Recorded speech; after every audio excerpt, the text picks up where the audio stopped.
ये एक सिस्टर हैं जिन्होंने कमेंट में सवाल किया है कि भाई खून की कमी का इलाज बताएं।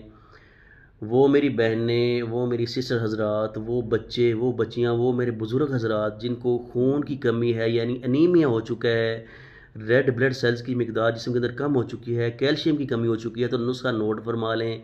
इंशाल्लाह इसके इस्तेमाल से खून की लहरें पैदा हो जाएंगी जिस्म के अंदर।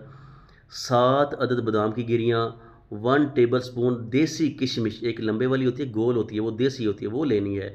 रात को पानी में भिगो दें, सुबह बादामों का छिलका उतार लें, किशमिश को साफ़ करके 2 गिलास दूध के अंदर ऐड करके, साथ आपने 2 केले इसके अंदर ऐड करने हैं, इसका शेक बनाना है।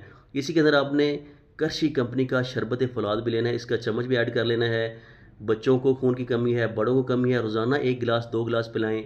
इंशाल्लाह जिस्म के अंदर रेड ब्लड सेल्स की तादाद मिलियंस में बढ़ेगी, खून की कमी पूरी होगी और इंशाल्लाह इंशाल्लाह